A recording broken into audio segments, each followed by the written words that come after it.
शीतलता का पाठ पढ़ाती, शांति रस से तृप्त बनाती। शीतलता का पाठ पढ़ाती, शांति रस से तृप्त बनाती। शीतलता का पाठ पढ़ाती, शांति रस से तृप्त बनाती।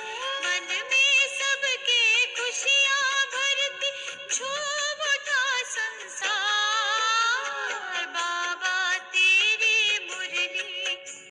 ओम शांति। आज हम सुनते हैं 7 मार्च के ईश्वरीय महावाक्य।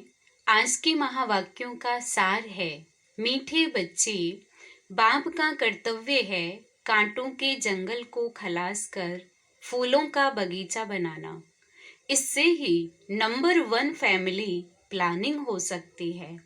प्रश्न पूछते हैं बाबा, फैमिली प्लानिंग का फर्स्ट क्लास शास्त्र कौन सा है और कैसे? उत्तर है, गीता है फैमिली प्लानिंग का फर्स्ट क्लास शास्त्र, क्योंकि गीता द्वारा ही बाप ने अनेक अधर्म विनाश कर एक धर्म स्थापन किया। गीता में ही भगवान के महावाक्य हैं, काम महाशत्रु है। जब काम शत्रु पर जीत पा लेते हो तो फैमिली प्लानिंग स्वतः हो जाती है। यह एक बाप का ही काम है, किसी मनुष्य का नहीं। ओम शांति। शिव भगवानुवाच, बाप बैठ रूहानी बच्चों को समझाते हैं। इस दुनिया को तो आसुरी दुनिया जरूर कहेंगे, नई दुनिया को दैवी दुनिया कहेंगे। दैवी दुनिया में मनुष्य बहुत थोड़े रहते हैं। अब यह राज भी किसको समझाना चाहिए? जो फैमिली प्लानिंग के मिनिस्टर होते हैं उन्हों को समझाना चाहिए। बोलो, फैमिली प्लानिंग की ड्यूटी तो गीता के कथन अनुसार एक बाप की ही है। गीता को तो सब मानते ही हैं। गीता है ही फैमिली प्लानिंग का शास्त्र। गीता से ही बाप नई दुनिया की स्थापना करते हैं। यह तो ऑटोमेटिकली ड्रामा में उनका पार्ट नुंदा हुआ है।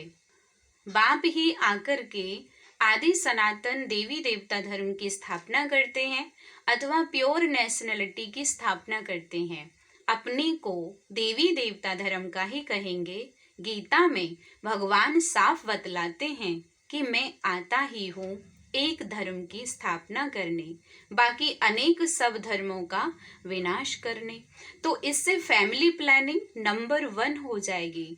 सारी सृष्टि पर जय जयकार हो जाएगी और एक आदि सनातन धर्म की स्थापना हो जाएगी।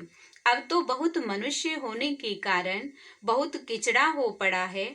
वहाँ के जानवर, पंछी आदि सब फर्स्ट क्लास होंगे, जो देखने से ही दिल खुश हो जाए।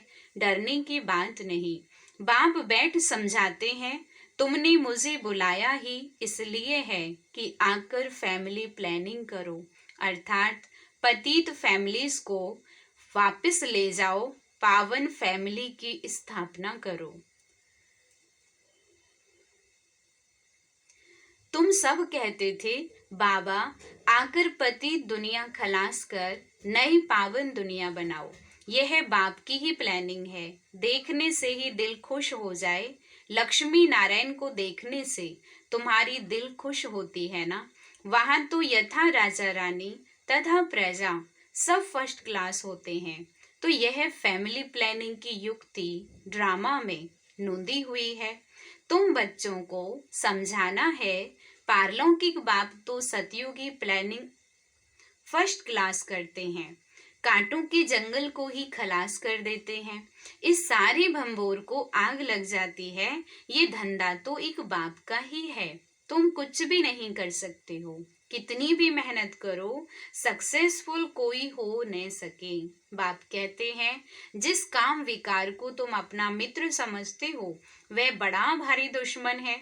बहुत हैं जो उनके मित्र बन जाते हैं। बाप ऑर्डिनेंस निकालते हैं, तुम इस पर विजय पहनो, तुम समझाओ। बाप कहते हैं, काम महाशत्रु है।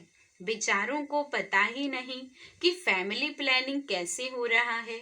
यह तो कल्प कल्प बाबा ही करते हैं ड्रामा अनुसार।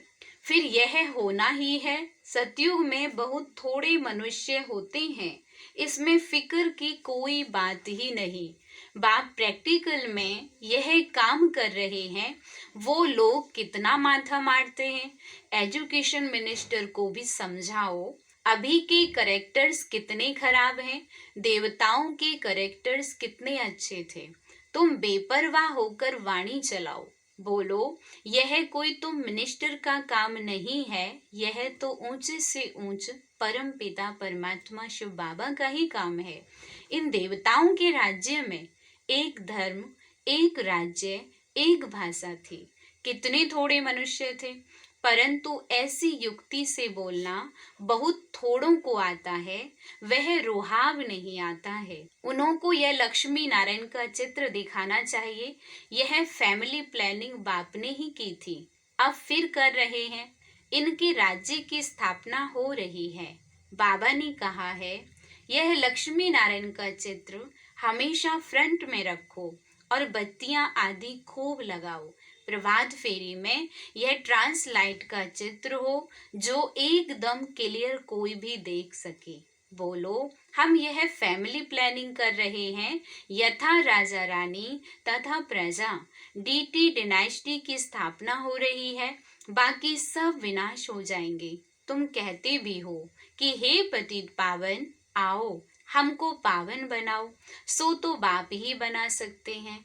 एक देवी देवता धर्म ही पावन होता है, बाकी सब खत्म हो जाते हैं। बोलो शिव बाबा के हाथ में ही ये प्लानिंग है। सतयुग में यह प्लानिंग हो जाती है, वहाँ है ही देवता वंश, शूद्र होते नहीं है। यह तो बड़ी फर्स्ट क्लास प्लानिंग है, बाकी सब धर्म खलास हो जाएंगे। इस बात की प्लानिंग को आकर के समझो। तुम्हारी यह बात सुनकर तुम पर बहुत कुर्बान जाएंगे। ये मिनिस्टर आदि निर्विकारी प्लानिंग बना कैसे सकेंगे। बाप जो ऊंचे से ऊंच भगवान है, वे आते ही हैं यह प्लानिंग करने, बाकी सब अनेक धर्मों को खलास कर देते हैं। यह बात है ही बेहद के बाप के हाथ में। पुरानी चीज को नया बना देते हैं। बाप नई दुनिया की स्थापना कर पुरानी का विनाश कर देते हैं। ये ड्रामा में नोंद है, समझाना चाहिए बहनों और भाइयों। इस सृष्टि चक्र के आदि मध्य अंत को तुम नहीं जानते हो।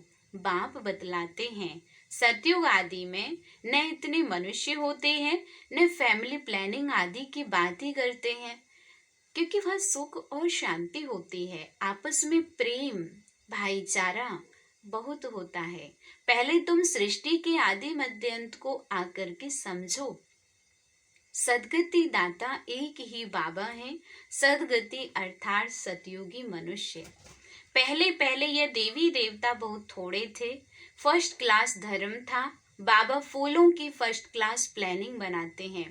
काम तो महाशत्रु है, आजकल तो इनके पिछाड़ी प्राण भी दे देते हैं। कोई की किसके साथ दिल होती है। माँ बाप शादी नहीं कराते हैं तो बस घर में ही हंगामा मचा देते हैं। ये है ही गंदी दुनिया, सब एक दो को कांटा लगाते रहते हैं। सतयुग में तो फूलों की वर्षा होती है। तो ऐसे ऐसे विचार सागर मंथन करो। बाबा इशारा देते रहते हैं, तुम इनको रिफाइन करो। चित्र भी भिन्न भिन्न प्रकार के बनाते हैं। ड्रामा अनुसार जो कुछ होता है वह ठीक है, किसको समझाना भी बहुत सहज है। सबका ध्यान बाप की तरफ खिंचवाना है, बाप का ही यह काम है। अब बाबा ऊपर में बैठा है, यह काम करेगा नहीं। कहते भी हैं जब जब धर्म की गिलानी होती है, आसुरी राज्य होता है, तब तब आकर इन सबको खलास कर देवी राज्य की स्थापना करता हूँ। मनुष्य तो अज्ञान की नींद में सोए पड़े हैं, ये सब विनाश हो जाएगा। जो निर्विकारी बनते हैं उनकी ही फैमिली आकर राज्य करती है। गायन भी है, ब्रह्मा द्वारा स्थापना किसकी, इस देवी फैमिली की, सतयुगी दुनिया की। ये प्लानिंग हो रही है। ब्रह्मा कुमार कुमारियां पवित्र बनते हैं तो उन्हों के लिए जरूर पवित्र नई दुनिया चाहिए। यह पुरुषोत्तम संगम युग बहुत छोटा है, इतने थोड़े समय में कितनी अच्छी प्लानिंग कर देते हैं। बाप सबका हिसाब किताब चुकतो कराए अपने घर ले जाते हैं। इतना सारा किचड़ा वहां नहीं ले जाएंगे, चीची आत्माएं जा नहीं सकें, इसलिए बाप आकर गुलगुल बनाकर ले जाते हैं। ऐसी ऐसी बातों पर विचार सागर मंथन करो, तुम रियलाइज करते रहते हो। बाप आकर कहते हैं मैं एक धर्म की स्थापना कराने तुमको रिहर्सल करा रहा हूँ। ये फैमिली प्लानिंग किसकी है? बाबा कहते हैं मैं कल्प पहले मिसल अपना कार्य कर रहा हूँ। पुकारते ही हैं पतित फैमिली से बदलकर पावन फैमिली स्थापन करो। इस समय सब हैं पतित, शादियां पर लाखों खर्चा करते हैं, कितना साधमाना करते हैं और ही पावन से बदल पतित बन जाते हैं। तुम बच्चों को अब यही ईश्वरीय धंधा करना चाहिए, सबको समझाना चाहिए। सब आसुरी नींद में सोए पड़े हैं, उनको जगाना चाहिए। गोरा बनकर औरों को भी बनाए तो बाप का प्यार भी जाए। सर्विस ही नहीं करेंगे तो मिलेगा क्या? कोई बादशाह बनते हैं तो जरूर कोई अच्छे कर्म किए हैं, यह तो कोई भी समझ सकते हैं। ये राजा रानी हैं, हम दास दासियां हैं, तो जरूर आगे जन्म में कर्म ऐसे किए हैं। बुरे कर्म करने से बुरा जन्म मिलता है, कर्मों की गति तो चलती रहती है। अब बाबा तुमको अच्छे कर्म करना सिखलाते हैं, वहां भी ऐसे जरूर समझेंगे। अगले जन्म के कर्मों के अनुसार ऐसे बने हैं, बाकी क्या कर्म किए हैं वह नहीं जानेंगे। कर्म गाए जाते हैं, जितना जो अच्छा कर्म करते हैं वह ऊंच पद पाते हैं। ऊंच कर्मों से ही ऊंच बनते हैं। अच्छे कर्म नहीं करते हैं तो झाड़ू लगाते हैं, भरी ढोते हैं। कर्मों का फल तो कहेंगे ना, कर्मों की थ्योरी चलती है। श्रीमत से अच्छे कर्म होते हैं, कहाँ बादशाह कहाँ दास दासियां। बाप कहते हैं अब फॉलो फादर, मेरी श्रीमत पर चलेंगे तो ऊंच पद पाएंगे। बाप साक्षात्कार भी कराते हैं। ये मम्मा बाबा बच्चे इतने ऊंच बनते हैं, यह भी कर्म है ना। बहुत बच्चियां कर्मों को समझती नहीं हैं। पिछाड़ी में साक्षात्कार सबको होगा। अच्छी तरह पढ़ेंगे लिखेंगे तो बनेंगे नवाब, रोलेंगे पिलेंगे तो होंगे खराब। यह तो उस पढ़ाई में भी होता है। भगवानुवाच इस समय सारी दुनिया काम चिता पर जल मरी है। कहते हैं स्त्री को देखने से अवस्था बिगड़ती है, वहां तो ऐसी अवस्था नहीं बिगड़ेगी। बाबा कहते हैं नाम रूप देखो ही नहीं, तुम भाई भाई को देखो। बड़ी मंजिल है, विश्व का मालिक बनना है, कभी किसकी बुद्धि में नहीं होगा। ये लक्ष्मी नारायण विश्व के मालिक कैसे बने? बाप कहते हैं मैं तुमको स्वर्ग का मालिक बनाता हूँ। ये लक्ष्मी नारायण सर्वगुण संपन्न थे। आजकल जिनका तुम नया ब्लड समझते हो वे क्या करते रहते हैं? क्या गांधी जी यह सिखा कर गए? राम राज्य बनाने की भी युक्ति चाहिए। यह तो बाप का ही काम है। बाप तो एवर पावन है। तुम फिर 21 जन्म पावन रहे, फिर 63 जन्म पतित बन जाते हो। समझाने में इतना मस्त बनना चाहिए। बाप बच्चों को समझाते रहते हैं बच्चे पावन बनो। अच्छा, मीठे मीठे सिकील दे बच्चों प्रति माता पिता बाप दादा का याद प्यार और गुड मॉर्निंग। रूहानी बाप की रूहानी बच्चों को नमस्ते। हम रूहानी बच्चों की रूहानी बाप दादा को नमस्ते। शुक्रिया बाबा, शुक्रिया।